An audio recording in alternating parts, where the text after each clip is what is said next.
Jemaat yang dikasihi oleh Tuhan Yesus dimanapun Anda berada dan Anda sempat mendengar atau menyaksikan video firman Tuhan pada pagi hari ini. Sebagai landasan firman Tuhan, saya ambil dari Kisah Para Rasul pasal yang kedua, ayat yang pertama hingga 41. Demikian bunyi firman Tuhan. Cara hidup jemaat yang pertama. Orang-orang yang menerima perkataannya itu memberi diri dibaptis, dan pada hari itu jumlah mereka bertambah kira-kira 3.000 jiwa. Mereka bertekun dalam pengajaran rasul-rasul dan dalam persekutuan. Dan mereka selalu berkumpul untuk memecahkan roti dan berdoa. Maka ketakutanlah mereka semua. Sedang rasul-rasul itu mengadakan banyak mujizat dan tanda. Dan semua orang yang telah menjadi percaya tetap bersatu. Dan segala kepunyaan mereka adalah kepunyaan bersama. Dan selalu ada dari mereka yang menjual harta miliknya, lalu membagi-bagikannya kepada semua orang sesuai dengan keperluan masing-masing. Dengan bertekun dan dengan sehati mereka berkumpul tiap-tiap hari dalam bait Allah. Mereka memecahkan roti di rumah masing-masing secara bergilir dan makan bersama-sama dengan gembira dan dengan tulus hati, sambil memuji Allah, dan mereka disukai semua orang. Dan tiap-tiap hari Tuhan menambah jumlah mereka dengan orang yang diselamatkan. Jemaat dan para pendengar video ini, tema yang saya ambil untuk firman Tuhan pada pagi hari ini adalah Aku mencintai gerejaku. Aku mencintai gerejaku. Tema firman Tuhan ini ada dalam kaitan hari ulang tahun gereja GKMI Eklesia yang ke-21. Sebagai ungkapan rasa memiliki atau sense of belonging. Bolehkah kita memakai tema yang seperti ini, seperti ada rasa egoisme begitu atau sentimental? Saya kira boleh ya, kenapa tidak? Tapi mungkin ada yang berkata, mengapa hanya mencintai gereja sendiri, gerejaku? Apakah tidak mencintai gereja-gereja yang lain? Sedangkan gereja yang lain adalah gereja Tuhan juga, bukan? Benar, kita juga harus mengasihi atau mencintai gereja-gereja yang lain. Tetapi prioritas terutama adalah gereja sendiri. Gereja di mana kita menjadi anggota gereja. Sebagai juga rasa tanggung jawab kita. Gereja adalah seperti keluarga, bukan? Jadi tanpa rasa memiliki, pastilah sukar untuk mencintai. Kita bersyukur 3 Juni yang lalu gereja kita berusia 21 tahun. Itu kalau dihitung dari pendewasaan gereja secara organisasi. Tapi kalau dihitung dari saat perintisan, maka sudah menjadi 33 tahun. Secara biologis atau manusiawi, 33 tahun sudah masuk dalam tingkatan dewasa, bukan? Bukan lagi remaja atau pemuda, tetapi sudah tingkat dewasa. Memang secara jasmani dihitung sudah tingkat dewasa. Tapi bagaimana secara rohani? Ternyata kedewasaan rohani seseorang atau gereja tidak bergantung kepada berapa lama seseorang atau gereja itu dibentuk atau menjadi gereja mandiri atau orang itu menjadi Kristen. Ada yang baru 3-4 tahun menjadi Kristen tetapi rohaninya sudah sangat dewasa. Tetapi sebaliknya ada yang sudah menjadi Kristen 20 tahun atau bahkan lebih. Tapi rohaninya masih seperti tingkat anak-anak. Maka untuk tingkat rohani seorang Kristen atau sebuah gereja, saya lebih suka memakai istilah orang Kristen atau gereja yang bertumbuh atau tidak. Pertumbuhan pun ada dua macam, yaitu pertumbuhan secara kualitas dan kuantitas, secara rohani dan secara jumlah fisik. Baik itu pribadi atau gerejani. Ebenezer, sampai di sini Tuhan sudah menyertai kita. Menyertai berarti menolong, memelihara kita dari tahun ke tahun. Dari menghadapi masalah kepada masalah yang lain. Dari menghadapi satu tantangan kepada tantangan yang lain. Sehingga kita dapat mencapai sampai seperti saat ini. Sungguh kita patut mengucap syukur bahwa semua itu terjadi karena anugerah Tuhan semata. Apakah ini cukup? Apakah sudah puas kita dengan pertumbuhan dan keadaan gereja kita seperti sekarang ini? Ada yang mengatakan bahwa pada saat seseorang merasa puas, merasa cukup, maka itulah saatnya untuk mulai menjadi mundur lagi. Saat untuk justru bukan naik tetapi justru mundur. Karenanya kita harus move on. Onward, no retreat. Maju terus, pantang mundur. Baik secara gerejani maupun secara pribadi. Dan tujuan pertumbuhan adalah untuk menghasilkan buah. Kalau kita menanam satu pohon buah-buahan, kita tidak hanya cukup senang kalau tanaman atau pohon itu bertumbuh, ya, bertambah besar, bertambah tinggi dan seterusnya. Tujuan daripada menanam pohon buah itu adalah untuk menghasilkan buah. Nah, demikian juga dengan gereja Tuhan, dan juga kita sebagai orang percaya. Apakah tujuan itu sudah tercapai di dalam diri kita ataupun gereja kita? Nah, kita belajar dari gereja atau jemaat mula-mula, yaitu jemaat Yerusalem yang lahir setelah peristiwa Pentakosta, yaitu pencurahan Roh Kudus.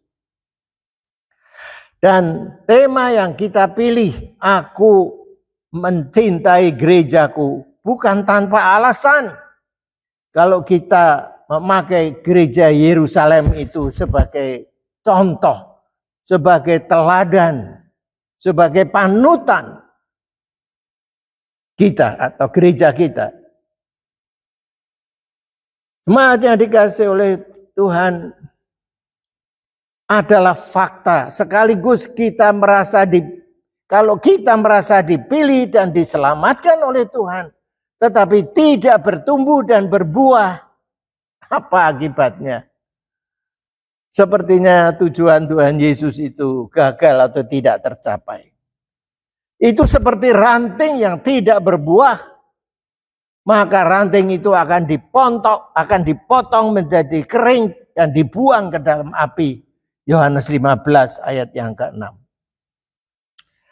Jadi hidup bertumbuh dan berbuah bagi suatu gereja atau bagi seorang Kristen adalah suatu keniscayaan, suatu keharusan yang tidak boleh ditawar-tawar dengan alasan apapun. Nah, contoh gereja yang jadi panutan atau teladan kita tadi adalah gereja Yerusalem. Mengapa kita mengambilnya? Karena gereja Yerusalem adalah gereja yang mula-mula, gereja yang pertama. Itu terjadi seperti yang tadi saya katakan sesudah peristiwa Pentakosta, yaitu pencurahan Roh Kudus. Gereja Yerusalem bisa dikatakan sebagai gereja yang otentik, gereja yang sejati, gereja yang tulen dan hampir, saya katakan tidak sempurna tapi hampir sempurna. Untuk menjadi gereja atau orang Kristen yang sejati, maka kita harus memiliki tanda-tanda sebagai berikut. Seperti halnya dengan gereja Yerusalem. Yang pertama, kita harus menjadi gereja atau orang Kristen yang suka beribadah. Janganlah sampai ibadah justru menjadi suatu beban. Bagi orang Kristen yang seperti ini, kalau ibadah merupakan satu beban dan akan berkata, kok minggu lagi, ya cepat sekali ya minggunya. Itu menandakan bahwa sebetulnya dia tidak senang dengan ibadah. Tapi sebaliknya bagi orang yang suka beribadah, setiap kali minggu datang dia akan berkata, puji Tuhan, minggu telah tiba. Minggu telah tiba. Jadi disambut dengan sukacita dan perasaan gembira atau senang. Jemaat Yerusalem adalah jemaat yang suka sekali beribadah. Bukan hanya seminggu sekali di rumah Tuhan atau di bait Allah, tetapi bahkan tiap-tiap hari diadakan di rumah-rumah mereka secara bergantian. Seperti nats pembimbing tadi, yaitu nats pembimbing dalam Mazmur 84 ayat 11. Sebab lebih baik satu hari di pelataran-Mu, Tuhan, daripada 1000 hari di tempat lain. Lebih baik berdiri di ambang pintu rumah Allahku daripada diam di rumah-rumah orang fasik. Nah, bagaimana dengan kita? Hanya satu kali, satu minggu saja ada yang tidak datang secara rutin. Kalau saya memberikan contoh, misalnya ada orang tua yang sudah lansia, yang tinggal mereka berdua sendiri. Anak-anak, menantu, cucu-cucunya sudah tinggal di tempat yang lain. Pastilah orang tua itu merindukan untuk dikunjungi, sering-sering dikunjungi oleh anak-anaknya, cucu-cucunya, menantunya. Padahal mereka tidak tinggal jauh-jauh sampai ke luar negeri. Tidak, hanya tinggal sekota, bahkan juga tempat tinggalnya tidak terlalu jauh. Bagaimana dengan perasaan orang tua yang demikian atau lansia yang demikian? Pastilah mereka tidak senang, bukan? Penulis Ibrani di dalam Ibrani 10 ayat 25 berkata, janganlah kita meninggalkan ibadah kita, pertemuan ibadah kita seperti yang dilakukan oleh sebagian atau beberapa orang. Tapi justru lakukanlah itu semakin giat menjelang hari Tuhan yang mendekat. Itu ciri gereja sejati yang pertama. Yang kedua, gereja atau orang Kristen yang cinta akan gerejanya adalah orang yang suka mendengar dan belajar firman Tuhan. Seperti halnya dengan jemaat Yerusalem. Bukan hanya suka mendengar dan belajar firman Tuhan di bait Allah pada hari Minggu, tetapi juga di rumah-rumah mereka belajar firman Tuhan. Menurut para pengamat gereja, hal yang paling kurang diminati atau kurang disukai oleh jemaat dalam ibadah adalah saat mendengarkan khotbah atau firman Tuhan pada saat firman Tuhan atau khotbah disampaikan. Mereka banyak yang omon-omon satu dengan yang lain. Main game atau bahkan juga ngantuk. Jelas itu semua menandakan bahwa orang itu tidak menyukai, tidak menikmati firman Tuhan atau firman Allah. Begitu juga kegiatan gereja yang paling minim dinikmati jemaat adalah PA dan PD. Pemahaman atau pengajaran Alkitab dan persekutuan doa. Biasanya dihadiri kurang dari 10% anggota jemaat atau yang hadir dalam kebaktian minggu. Ciri yang ketiga ialah bahwa gereja atau orang Kristen yang orang cinta akan gereja Tuhan adalah suka bersaksi dan melayani. Lihatlah jemaat Yerusalem. Kita bisa baca di dalam ayat 43 dan 44. Mereka melakukan pelayanan kasih atau diakonia dengan membagi-bagikan makanan dan uang kepada jemaat yang kurang mampu. Dan melakukan mujizat atau doa kesembuhan bagi orang yang sakit. Itu semua menunjukkan bagaimana anggota jemaat saling memperhatikan, saling membantu, saling mengasihi satu terhadap yang lain.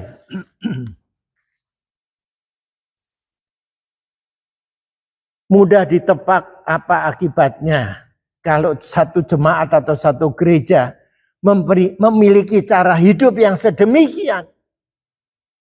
Sebagai aplikasi dari kecintaan jemaat terhadap gerejanya. Ayat 46 dan khususnya yang 47 dikatakan demikian. Sambil memuji Allah dan mereka disukai semua orang. Dan tiap-tiap hari Tuhan menambah jumlah mereka dengan orang yang diselamatkan. Tiap-tiap hari. Kembali kepada tema aku mencintai gerejaku.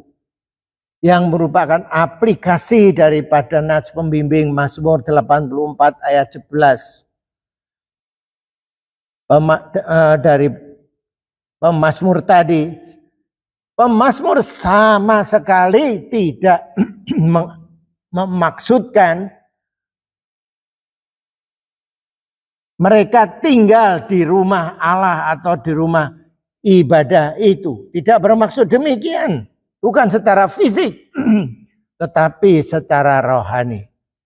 Yaitu hidup dekat dengan Tuhan. Dan hidup bergaul dengan Allah. Kalau pengertian hanya tinggal di dalam rumah ibadah atau rumah Tuhan secara fisik saja, waduh itu hanya mereka yang memang tinggal di rumah itu seperti kalau di gereja kita itu keluarga Pak Margono atau keluarga Pak Yuli Aleng atau mungkin juga Pak Novi yang tinggal di gereja. Berarti mereka lah yang paling dekat dengan Tuhan. Bukan demikian. Kalau gitu anggota-anggota jemaat yang rumahnya jauh-jauh berarti juga jauh dari Tuhan. Nah sama sekali bukan itu maksudnya. Justru pada waktu itu rumah Tuhan memang diidentikan dengan tempat kehadiran Tuhan diidentikan. Tetapi sebetulnya tidak demikian. Nah, saudara-saudara yang dikasihi oleh Tuhan, sekali lagi dimaksudkan adanya relasi atau hubungan yang dekat, bergaul dengan dekat dengan Tuhan. Sama seperti suami yang mencintai istrinya, maka dia merindukan untuk hidup dekat, hidup bergaul dengan istrinya. Atau orang tua yang mencintai anak-anaknya. Cinta di sini adalah cinta yang sejati, cinta yang asli, cinta yang tulen, otentik dan seterusnya. Bukan cinta yang palsu atau tiruan. Orang Kristen atau orang percaya yang sejati pastilah dia cinta gerejanya dengan tanda-tanda seperti jemaat di Yerusalem. Dia selalu rindu atau menyukai ibadah. Dia selalu rindu atau menyukai mendengar dan belajar firman Tuhan. Dia selalu rindu atau menyukai bersaksi, baik secara perkataan, baik dengan perkataan maupun dengan perbuatan. Dia selalu rindu atau menyukai pelayanan. Dia selalu rindu untuk menolong orang lain. Ini berlawanan dengan orang Kristen atau orang percaya yang palsu, yang pura-pura, yang ikut-ikutan atau Kristenan. Kita semua tahu bahwa apa-apa yang palsu itu pasti ditolak orang, bukan? Apa yang palsu itu tidak bernilai, mudah rusak, kualitasnya jelek, tidak bernilai, dipakai untuk mengelabui atau menipu orang, merugikan orang lain dan seterusnya dan seterusnya. Contoh katakanlah misalnya uang palsu, tidak ada nilainya bukan, dipakai untuk menipu, mengelabui orang lain. Onderdil atau spare part, mobil atau motor yang palsu, cinta yang palsu dan seterusnya dan seterusnya. Karena itu janganlah sampai seseorang menjadi orang Kristen yang palsu. Karena orang Kristen yang palsu pastilah akan ditolak oleh Tuhan untuk masuk surga. Karena dalam pengadilan yang terakhir, dia akan berkata, aku tidak mengenal kamu. Enyalah, pergilah dari hadapanku. Matius 7 ayat 21. Sebagai penutup saya akan mengisahkan tentang seorang perempuan atau seorang istri muda. Suatu hari dia pergi ke pengadilan agama untuk mengadukan masalahnya. Dia baru beberapa saat, beberapa minggu saja menikah dengan seseorang yang sangat dia cintai. Dan untuk pernikahannya itu dia rela untuk menghabiskan dana ratusan juta. Anehnya selama beberapa minggu sejak pernikahan mereka, si istri ini merasa seperti tidak diperhatikan oleh sang suami. Dia belum pernah disentuh oleh suami. Nah, walaupun si istri berusaha untuk aktif ya, tidak pasif, berusaha untuk aktif dengan suaminya, tetapi ternyata suaminya itu dingin-dingin saja. Dan sikapnya serba tertutup. Aneh, istri ini merasa aneh. Nah, suatu saat dia kepengen tahu apa yang menjadi sebab suaminya bersikap demikian. Maka pada waktu suaminya sedang mandi, dia mengintip dari jendela yang ada di atas. Dan betapa terkejutnya ketika dia menyaksikan bahwa ternyata suami yang dia cintai itu ternyata dia adalah seorang perempuan. Kaget dia setengah mati. Akhirnya dia mengadu kepada pengadilan agama dan minta untuk diceraikan. Akhirnya sang suami berurusan dengan polisi dan dia akhirnya dipenjarakan akibat ulahnya itu. Pastilah dia memalsukan KTP dan sebagainya.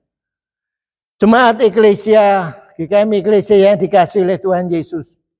Paulus dalam suratnya kepada jemaat Korintus menulis dalam 2 Korintus 11 ayat 2. Sebab aku cemburu kepada kamu dengan cemburu ilahi. Karena aku telah mempertunangkan kamu kepada satu laki-laki untuk membawa kamu sebagai perawan suci kepada Kristus. Karena itu jemaat yang dikasihi oleh Tuhan, mari sebagai komitmen kita kepada Kristus yang adalah kepala gereja dan sekaligus juga mempelai laki-laki yang akan segera datang untuk menjemput mempelai perempuan, yaitu kita sebagai orang-orang percaya dan gerejanya yang sejati. Maka usahakanlah agar kita senantiasa bertumbuh dan berbuah untuk menyenangkan hati Yesus Kristus Tuhan kita. Amin.